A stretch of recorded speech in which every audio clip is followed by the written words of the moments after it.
喺過去嘅一年，市場環境快速演變，帶嚟更多嘅挑戰。但香港嘅資本市場展現咗一貫嘅韌性，充分證明證監會多年嚟建立穩健嘅風險管理系統，令市場喺金融動盪中穩步前行。喺世界新秩序嘅形成過程中，證監會一直致力提升香港資本市場嘅韌性，作為抵禦諸多新挑戰嘅一道強盾。我哋嘅韌性係經歷過時間嘅考驗，其中穩健嘅法律制度、監管框架同金融基礎設施都係重要嘅組成部分。呢種韌力維繫咗全球投資者對香港作為領先金融中心嘅信心。喺證監會36週年之際，我哋追本溯源，謹記監管嘅首要目的在於促進市場同投資嘅增長，從而帶動經濟發展同財富創造。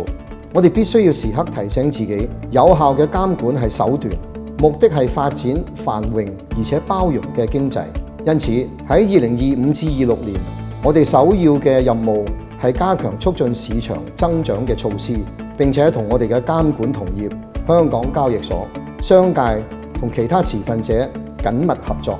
除咗韌性呢個強盾之外，我哋仲會多戰齊發，推進有針對性嘅策略嚟釋放市場嘅增長潛力，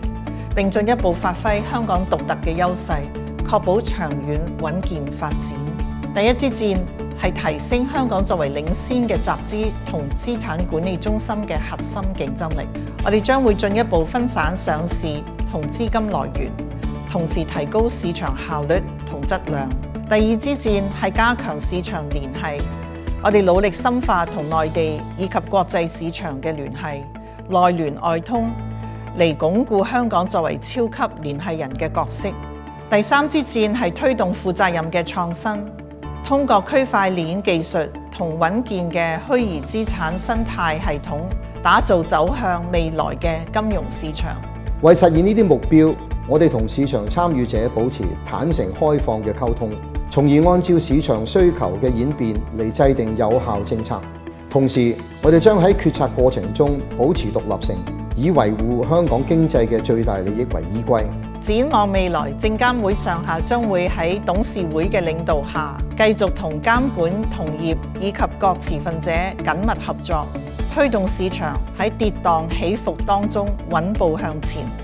喺呢個變幻嘅新時代中，讓我哋攜手為市場創造可持續嘅未來。證監會將喺深受市場信任、